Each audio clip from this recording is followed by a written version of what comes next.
sa Jose Abad Santos, Davao Occidental. Mayor, magandang tanghali po. Kamusta dyan? Si Bombo Edna po ito. Mayor, kamusta po kayo? Hello, good morning, good noon po, Bombo Edna. So, maayos naman po sa Jose Abad Santos po. If you are referring to what happened yesterday sa inspection, well, masaya yung mga tao sa Jose Abad Santos na nakita na yung realidad sa aming lugar na sa maraming taon ay maraming mga substandard at mga ghost projects po. Okay. Mayor, yung in-inspection kahapon ni Secretary Dizon, alam ba, dumaan ba sa opisina mo or bigla lang nalaman na may ganong project pala, Mayor? Kasi ghost project talaga. Anong alam na mga tao dyan sa inyo, Mayor?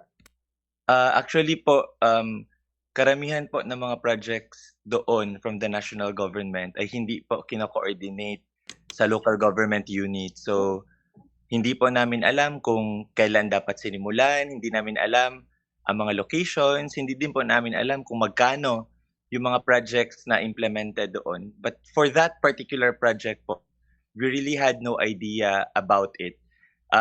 Na-check ko lang po doon sa sumbong sa Pangulo na page na pinagawa ni PBBM Mm-mm. after the SONA. So doon ko po nakita na meron palang project doon at yung barangay na yun, Bombo Edna, is doon ako mismo nakatira, sa Mm. barangay na yun.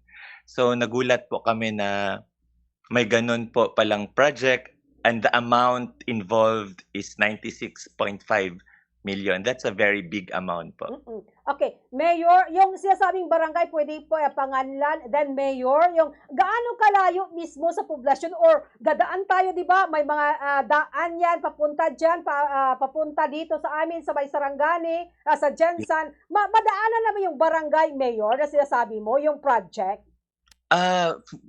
From Malita po, ang daanan po papunta doon is, sa Malita na side po. So that barangay po is, kasunod na po na barangay nun yung poblasyon po namin. So it's just 10 minutes away from poblasyon. The Mm. name of the barangay is Barangay Kulaman in the Mm. municipality of Jose Abad Santos po.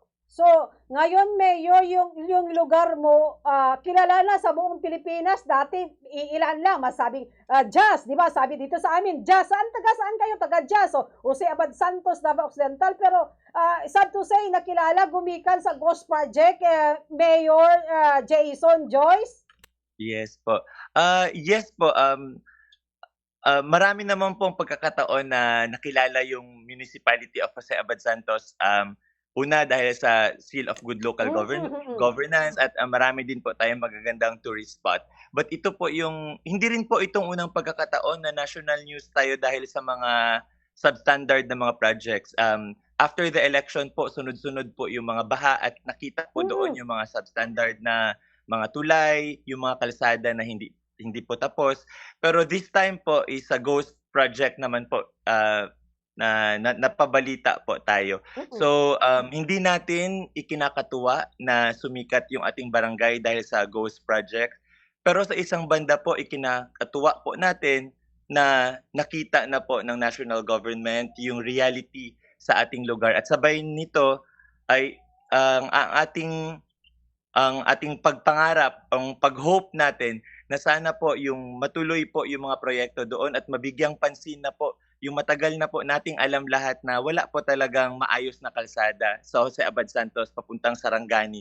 Alam po 'yan ng mga taga Sarangani dahil dumadaan din po sila sa ating mga kalsada at Mm. basically alam po ng Davao Region at ng Sarangani Province na pangit po talaga ang kalsada sa Jose Abad Santos dahil hindi po tinatapos ng mga kontraktor. Okay, Mayor, 'di ba, ano 'yun, Saint Timothy, Diskaya. So, layo 'yun, layong opisina. How come nakarating diyan sa inyo na napakalayo ang inyong lugar, Mayor? Marami ding mga kontraktor dito sa atin sa Region 11 o sa Region 12 na maabot na natin na mapuntahan ka agad in case may mga problema, Mayor. Yes po, nagulat po ako nung nakita ko na Saint Timothy dahil during that time, Bombo Edna is na nasa news na yung Mm. mga top 15 contractors at pinakasikat doon yung Saint Timothy at Mm. yung mag-asawa na Diskaya. So nagulat nga po tayo na umabot sa pinakadulo, pinakamalayong town ng Pilipinas, yung Saint Timothy. Ang naisip ko lang po, is isa itong malawakan na sistema Mm. dahil hindi lang po sa Luzon nakapasok ang Saint Timothy pero sa buong Pilipinas. Baka po merong isang systemic na corruption po Oo. kaya buong Pilipinas po ang inabot kasama na po ang pinakamalayong lungsod ng Jose Abad Okay. Santos. Mayor, sa testimonya ng mga Diskaya, parang wala silang na-mention na Davao Region. Kasi nakamonitor talaga ko, nasa, ano daw, nasa Western Visayas, sa Zamboanga, never mentioned yung Davao Region. Kaya nga, nagulat ako, Mayor, na kasali kayo dyan sa pinagluloko ng mga ibang o ng mga Diskaya, Mayor Joyce? Oo, I cannot speak on their behalf bakit hindi po nila na-mention ang Davao Region but, siguro po isa sa mga rason is una sa sobrang dami po ng mga projects na tinanggap po nila ay hindi na nila po memorize kung saan po ang ibang projects na binigay sa kanila ng national government. At, siguro po ikalawa ay hindi pa rin po sila handa na sabihin kung sino yung mga kausap nila sa ibang regions aside from Luzon and Visayas po. Kasi, Mayor, ano ba talaga yung sinabi ni Secretary Dizon? Wala talagang project yung paggawa ngayon lang nang nabulabog itong issue, Mayor. Yun ba ang tama na istorya? Yes po, actually there really was no project implemented doon at, sinabi naman po yun ng mga nakatira doon at yung mga nasa school kasi sa gilid po 'yun ng school. Yung community na po ang nagsabi na, "We never had a river control project in that area." In fact, Bombo Edna, the previous months, yung local government unit na ang naglagay ng mga river protection system doon kasi panay na yung baha at ulan at muntik na maanod yung aming tulay na substandard din. So yung LGU niya yung naglagay ng mga, gabions doon sa gilid ng river para hindi po maanod yung tulay po namin. Pero yung project po nila, they never had a project there. Nakalagay po doon is 2022 yung implementation. Wala po talagang river control kaming nakita at, napansin lang po namin na nagsimula na po yung trabaho after pumutok na yung balita sa mga diskaya. So doon na po sila nagsimula. About 3 weeks ago po or 1 month ago, yung pagsimula ng nag-construct po sila doon. Okay. Di ba, Mayor, kapag may mga construction, may mga pangalan dyan, finished project, 305 calendar days, ganito yung construction firm, ganito yung tawag, Mayor, yung marami pa mga detalye. So, may nakita ba ganun dyan? Yan na mga parang karatula dyan ngayon, Mayor? No, wala po. Wala pong gano'n. But, sa totoo po, most of the national DPWH implemented projects, wala po silang nilalagay na tarpaulin. And alam ko bilang local government unit na required po lahat Mm, po ng projects na dapat merong, notice like name of project, mm, contractor, mm, date started, date completed, mm. amount involved. But for this particular project, wala po. At, most of the projects in my town na from the national government, wala pong gano'ng mga karatula po. Mm. Mayor, 'di ba after tama ba, Mayor, yung after matapos yung project, i-turn over sa local government, tama ba yun, Mayor? I'm not sure for the national implemented projects, but, since nagsimula po yung term ko po, wala pong pinapa-receive po sa akin na nationally implemented projects po. Okay, Mayor Jason Janjoy, sir, yung palawagan nyo po, baka meron pa dyan sa inyo, ha? Or baka dito rin sa amin, baka meron din. Pero bago ang lahat, Mayor, kamusta ngayon dyan ang ano, yung panahon kasi may bagyo, Mayor, hindi ba yung apektado yung daan dyan? Wala bang malakas na ulan dyan sa inyo sa may Davao, sa may Jose Asbad Santos? Kahapon at ngayon po wala naman pong reported na malakas na ulan. Pero previous weeks po at saka palagi na po kasi madalas na po yung malakas na pag-ulan 'no sa ating, because of the climate change. And, yes po madami pong sira na kalsada, marami pong tulay na sira. Nabuhay na po kami na gano'n yung naging realidad namin po. Kasi walang national government na tumitingin or nagche-check. Kaya masaya po kami na sa ngayon po, kahit na hindi po, ayaw naman po nating gawin na it's between Duterte or Marcos po. But it is during this administration po na nagkaroon ng ganitong pagkakataon na ma-check po ang, ating lugar. Yes po, 'pag bad weather po, ibabalik ko po, apektado po talaga ang mga residente natin dahil madami pong kalsada na walang semento, yung mga sementado naman na kalsada sira na po at, may mga tulay din po na hindi nadadaanan kapagka lumalakas po yung ulan at baha. Okay. Lastly, Mayors, anong masasabi mo palawagan sa ating national government at least pero napaabot ito kay nagkita ba kayo ni Secretary Dizon, Mayor?